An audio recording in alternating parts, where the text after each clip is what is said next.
ब्रह्मचर्य अत्यंत आवश्यक विषय है। इसे सहने से नष्ट किया जा सकता है, भोगने से नहीं। इस विषय को बहुत अच्छे से समझ लें। सहन कर सहत सहत बाढ़े भगति गृह तन गुरहित गान। इसको किसी तरह न छो, काम चेष्टा को किसी तरह न छो। शांत रहो, अकेले रहो, नाम जप करो, वाणी पाठ करो, भगवत चरित्रों का चिंतन करो, शांत, एकदम शांत हो जाता है। मतलब इतना शांत हो जाता है कि सामने भोग की सुविधा है और आप पीछे नहीं। इसे कहते हैं उपरति, त्याग, वैराग्य और उपरति। ये रोकने से नहीं, ये स्थिति आती है जब आप बहुत समय तक किसी भी तरह का काम संबंध इंद्रियों को नहीं होने दिया तो शांत हो जाते। ये नियम ले लो। जो सतमार्ग में चलने वाले गलती का शिकार बन चुके हैं, जैसे हस्तमैथुन आदि का, तो कसम खा के नियम पूर्वक उसे छोड़ दो, नहीं तो आगे नहीं बढ़ पाओगे परमार्थ में। वो आपको गिराता रहेगा, और वो गिराता रहेगा, तुम निरुत्साहित रहोगे। ब्रह्मचर्य एक उत्साह है, जिधर लगा दो उधर उत्साह पूर्वक लग जाओगे। इसलिए सब संतों से और गृहस्थों से प्रार्थना है। शास्त्र में आया है, मासिक धर्म के एक पत्नी के होने के बाद 1 सप्ताह तक स्पर्श नहीं, 1 सप्ताह के बाद एक बार महीने में संयोग गृहस्थ के लिए आया है शास्त्र में, और विरक्त आजीवन ब्रह्मचर्य के लिए आया है। तो आजीवन ब्रह्मचर्य मात्र से ही आपको भगवत प्राप्ति हो जाएगी, क्योंकि वो इतना उत्साह प्रकट करेगा कि आप बैठ ही नहीं सकते। आप सत्कर्म करेंगे, नाम जप करेंगे, वाणी पाठ करेंगे। ब्रह्मचर्य नींद को, तमोगुण को नष्ट कर देता है।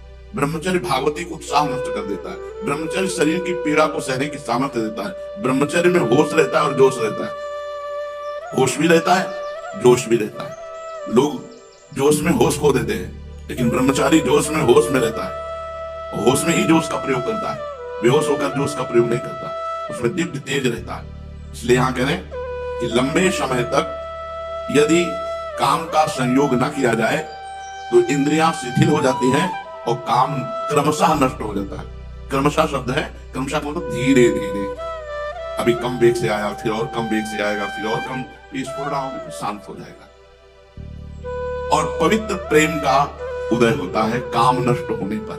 जो भगवत प्रेम है वो काम नष्ट होने पर उदय होता है। इसलिए दृढ़तम रहो, दृढ़तर और दृढ़तम।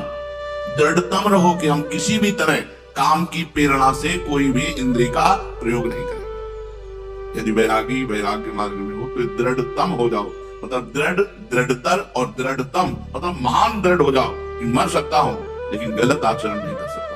भूल न दे कुमार पाऊं, ऊसर बरसे तरण नहीं जामा, संत हृदय जिमि उपज न कामा। संतों का हृदय निष्काम हो जाता है। आप सब संत वेश में, भगवत मार्ग में, तो ये नियम लीजिए कि हम कभी हस्तक्रिया नहीं करेंगे। अंदर से नियम लीजिए कि कभी हस्तक्रिया नहीं करेंगे। और जब हस्तक्रिया ही नहीं करेंगे तो दूसरों का स्पर्श और दूसरों की तरफ देखना, दूसरों की तरफ क्रिया की भावना करना, ये तो बहुत ही दूरी बात है। साधक को कभी ऐसे संकल्प न बनने देना, क्योंकि सबसे पहले विषयों का ध्यान होता है, फिर उसकी स्फुरणा होती है, फिर उसका संकल्प बनता है।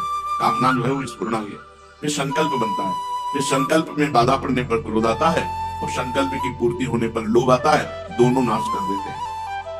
क्रोध से मूढ़ता, मूढ़ता से स्मृति का नाश, स्मृति से बुद्धि का नाश।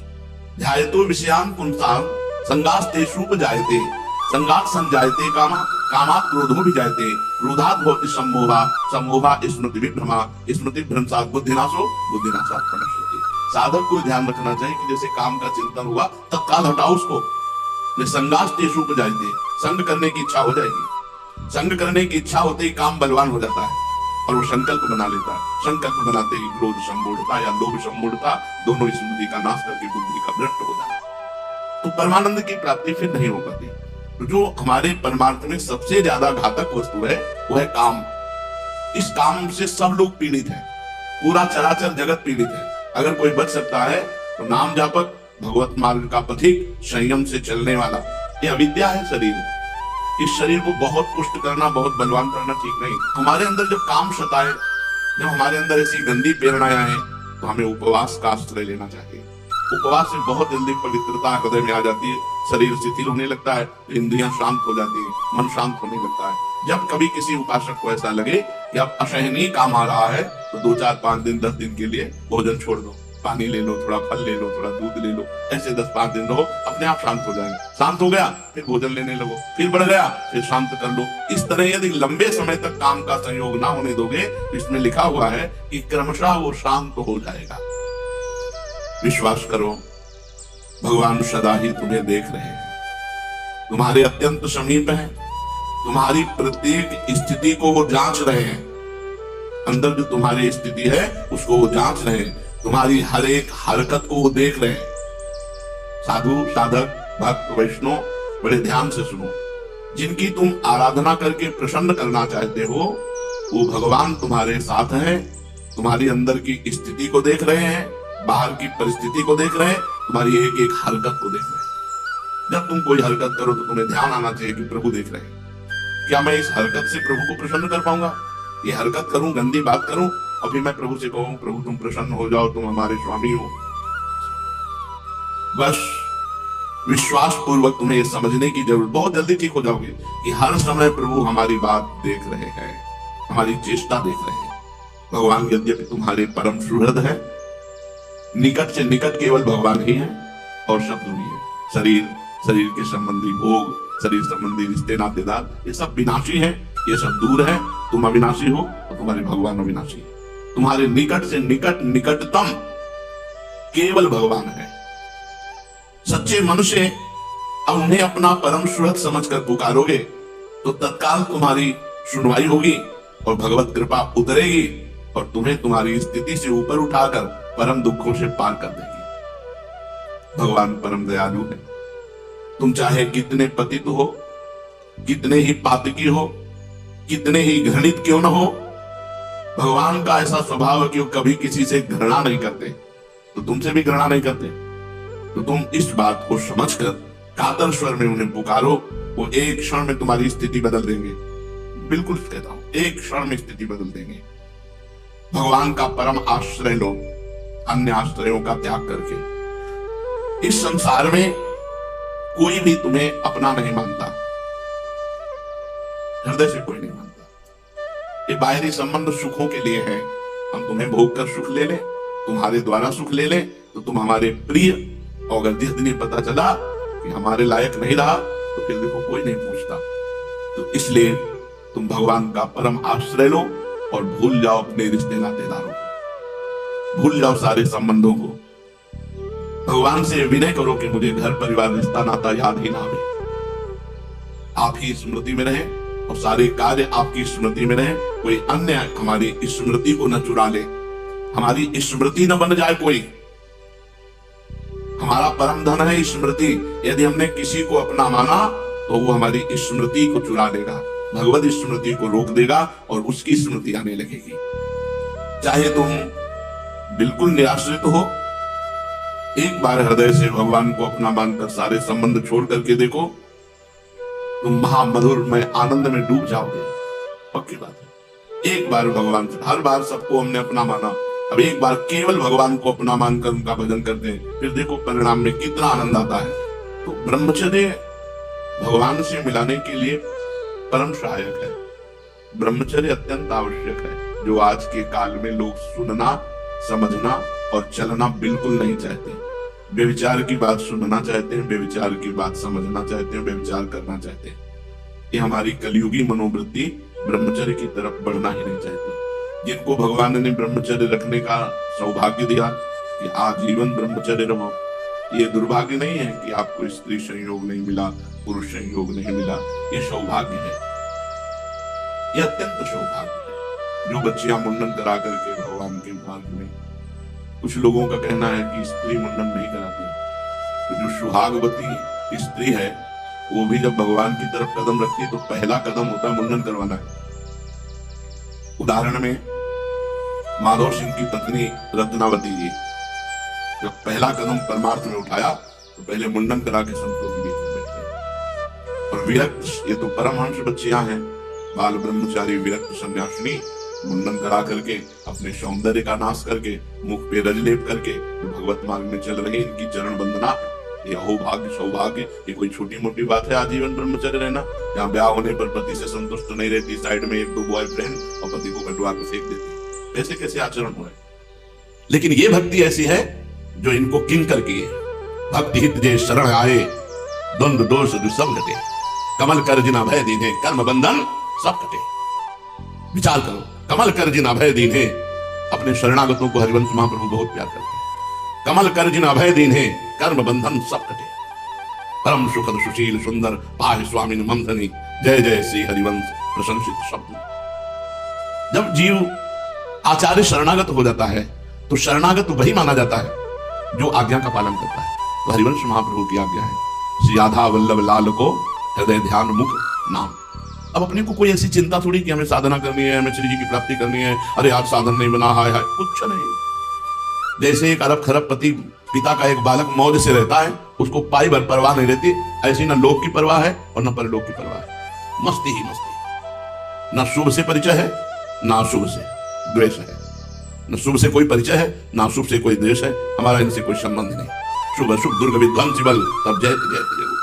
आप जहां जुड़े हैं, अपार समुद्र कृपा समुद्र लाडली जो है, जो दया की समुद्र, कृपा की समुद्र, रूप की समुद्र, क्या क्या वर्णन करे, कोटि कोटि रसना जो रोम रोम प्रति हो तो न वर्णन हो सके, उन स्वामिनी जी की शरणागति है। बस इतने पे सीमित हो जाओ। अब हमारा जैसे कोई लोग कहते हैं कि हम अपने कुल देवता को नहीं छोड़ सकते, हमारे कुल की इष्ट है। जो हरिवंश शरणागत हो गया, उनका नया जन्म हो गया, तो अब कुल भी बदल गया। जैसे पूर्व जन्म में हम क्या थे हमें क्या पता, ऐसे इसी जन्म में जब हम शरणागत हो जाएं तो हमें कुल धर्म के लिए ऐसे त्याग हो जाना चाहिए, हमें क्या पता।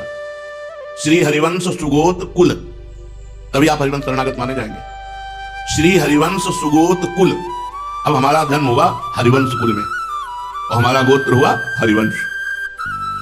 हम हरिवंश गोत्री हैं। हमारा कुल कौन? हरिवंश कुल है। श्री हरिवंश सुगोत कुल। हमारे इष्ट देव कौन? श्री हरिवंश। हा हरि राधा बा वृंदावन सा सहचरी, वृंदावन में विराजमान सहचरियों के मध्य में जो प्रिया प्रीतम है, ये हमारे कुल देव हैं। कौन से कुल देव? बोले श्री हरिवंश सुगोत कुल, तो हमारे इष्ट देव हरिवंशी मतलब प्रिया प्रीतम। हरिवंश गोत्र के, हरिवंश कुल के और हरिवंश की आराधना करने वाले हमारे हरिवंश हैं। सहचरियों के मध्य में वृंदावन में प्रकाशित दो चंद्र श्री प्रिया प्रीतम, ये हमारे कुल देव हैं। हमारी जाति हरिवंश, श्री हरिवंश सुगोत कुल देव जाति हरिवंश। हमारा स्वरूप श्री हरिवंश, श्री हरिवंश स्वरूप हित, हित माने प्रेम, हमारा प्रेम में स्वरूप है सहचरी बबू। और हमारी रिद्धि सिद्धि बोले हरिवंश, सब कुछ हरिवंश। प्रिया प्रीतम ही हमारी सिद्धि है, प्रिया प्रीतम ही हमारी संपत्ति है, यही हमारे सब कुछ है। अब शरणागत होकर के दूसरा बात नहीं आनी चाहिए। जब किसी से मिलो आपको बोलना जय जय श्री हित हरिवंश। वाणी रसना कटो जो अन्न रटो, शरणागति जय जय श्री हित हरिवंश। तुम किस जाति के हो? श्री हरिवंश। तुम्हारा गोत्र क्या है? श्री हरिवंश। तुम्हारे कुलदेव कौन है? श्री हरिवंश। तुम्हारा स्वरूप क्या है? श्री हरिवंश। तुम्हारी सिद्धि क्या है? श्री हरिवंश। तो अलग लड़े ती रीझ गए महल खवासी। इस बात से श्री जी रीझ करके अपने नौनिवृत निकुंज की वो अद्भुत दासता जो ब्रह्मेश्वरादि सुदुरूह पदारविंद है ना, ये ब्रह्मेश्वरादि सुदुरूह पदारविंद, उनमें महावर रचने का सौभाग्य प्राप्त होता है ये हरिवंश वंश से, अपने आचार्य के अनन्य। अब अनन्यता का स्वरूप क्या है? जो आचार्य ने आदेश किया उसका पालन करना। सारे जगत में हमारे राधा वल्लभ लाल ही जड़ चैतन्य के रूप में प्रकाशित हैं। ये समता का ज्ञान होना चाहिए। ये हमारी भक्ति नहीं है, ये हमारा ज्ञान है। हरिवंश धर्म के ज्ञानी का स्वरूप क्या है? ये क्रूरापि पापिनो न च सताम संभास दृश्यासे सर्वान वस्तुतया परम स्वाराध्य बुद्धिर्मम। जो क्रूर पापी दुष्ट हैं जड़ चैतन्य सामने साक्षात राधा वल्लभ लाल हैं। प्रणाम, न किसी की स्तुति, न किसी की निंदा, न किसी से अपनापन, न किसी से परायापन। समता सब संसार में और ममता नित्य विहार में। समता ज्ञान का शब्द है और ममता भक्ति का शब्द है। हरिवंश धर्मी का ज्ञान क्या है? सर्वत्र श्री राधा वल्लभ लाल विराजमान है। अब भक्ति का स्वरूप, ममता का स्वरूप, रसना कटो जो अन्न रटो। हमारी जबान कट जाए जो हम अपने इष्ट के सिवा किसी और का नाम ले। रसना कटो जो अन्न रटो, निरखि अन्न फुटो नयन। और कुछ देखे तो मेरे नेत्र फूट जाए, अगर और कुछ सुने तो हमारे कान फूट जाए, अपने आराध्य देव के सिवा। रसना कटो जो अन्न रटो, निरखि अन्न फुटो नयन। श्रवण फुटो जो अन्न सुनो, श्री राधा जस बहन। अपनी लाडली जू की ही प्यारी जू प्यारे जू। हरिवंश का मतलब है प्यारी जू प्यारे जू। अब हरिवंश चंद्रजू ने जो आज्ञा करी उस पर विशेष ध्यान देना है। हरिवंश महाप्रभु के श्रीमुख के वचन है, श्री राधा वल्लभ लाल को हृदय ध्यान मुख नाम। राधा वल्लभ राधा वल्लभ। अब सेवक जी ने आज्ञा करी, श्री हरिवंश चंद्र शुभ नाम, सब सुख सिंधु प्रेम रस धाम। और जाम घटी बिसरे नहीं। तो हमारे यहाँ सिद्धांत के आचार्य सेवक जी हैं, तो हम सेवक जी की आज्ञा स्वीकार करते हैं। तो सेवक जी जिनकी आज्ञा से सेवक पद पर पहुंचे वो है हरिवंश महाप्रभु, उनकी आज्ञा है श्री राधा वल्लभ लाल को हृदय ध्यान मुख नाम। तो हम दोनों जोड़ देते हैं, श्री राधा वल्लभ श्री हरिवंश, राधा वल्लभ श्री हरिवंश। हमारी श्वास श्वास इसी रंग में रंगनी चाहिए, बस राधा वल्लभ लाल को हृदय ध्यान। हृदय में राधा वल्लभ जी का ध्यान है, प्रिया प्रीतम का, और मुख में राधा वल्लभ नाम है, और लीला गायन लीला श्रवण, इससे बढ़कर के कोई साधना नहीं। ज्ञान धर्म व्रत कर्म जिते सब, काहू में नहीं मोई प्रतीति, रसिक अनन्य निशान बजायो, एक श्याम श्यामा पद प्रीति। श्री हरिवंश चरण निज सेवक, बिचले नहीं छानी रच रीति। जो हरिवंश शरणागत है तो ज्ञान धर्म व्रत कर्म जिते सब, काहू में नहीं मोई प्रतीति। इनकी सामर्थ्य नहीं कि मुझे प्रिया प्रीतम से मिला दे। ज्ञान धर्म व्रत कर्म जिते सब, काहू में नहीं मोई प्रतीति, रसिक अनन्य निशान बजायो, एक श्याम श्यामा पद प्रीति। बस एक मात्र श्याम श्यामा के चरणों का आश्रय और उनके नाम का जप। कब हम जानेंगे कि हमारे हृदय में हरिवंश धर्म का प्रादुर्भाव हो गया है? हम हरिवंश धर्मी कहलाते हैं, एक ही अलग बात है, और हम हरिवंश धर्मी हैं, ये एक अलग बात है। कहलाएं भले ना, पर होना चाहिए। प्रगट धर्म जैसे जानिए, श्री हरिवंश नाम जाहिए, नाम सिद्धि पहचानिए। चाहे प्रगट हरिवंश नाम रख लो, या हरिवंश नाम का जो आंतरिक स्वरूप है वो राधा वल्लभ है, वो श्यामा श्याम है। प्रगट धर्म जैसे जानिए, श्री हरिवंश नाम जाहिए, नाम सिद्धि पहचानिए। अगर नाम चल रहा है तो आप हरिवंश धर्मी हैं, नहीं तो कहलाते हैं, है नहीं। सेवक जी महाराज कह रहे प्रगट धर्म जैसे जानिए, श्री हरिवंश नाम जाहिए, नाम सिद्धि पहचानिए। श्री हरिवंश नाम सब सिद्धि, सबे रसिक बिलसै नौ निधि, भुगतै देहि और न जाचहि। हरिवंश धर्मी कभी मांगता नहीं है, वो दान देता है, सुख का दान, वाणी का दान, आनंद का दान, उस दान देता है और खुद उसी रस में बिलसता है, न मांगहि। पोषण भरण न चिंत कराए, हरिवंश धर्मी कभी अपने भरण पोषण की चिंता नहीं रखता। श्री हरिवंश विभो विलसाहि, श्री वृंदावन की माधुरी, गुण गावत जो रसिक सच पाए, गुण गावत जो रसिक सच पाए, संतत सकल सुनो चित लाए, श्री हरिवंश प्रताप जल। गुण गावत जो रसिक सच पाए, सच माने सुख। रसिक जन इस सुख को तभी प्राप्त कर सकते हैं जब गुण गावत, गुण गाते हुए रात दिन चतुरासी जी का गायन कर। बिल्कुल सिद्ध वस्तु चतुरासी जी रखिए, पर दुर्भाग्य है कि हरिवंश वाणी का त्याग करके और किसी साधन में सुख की आकांक्षा करें।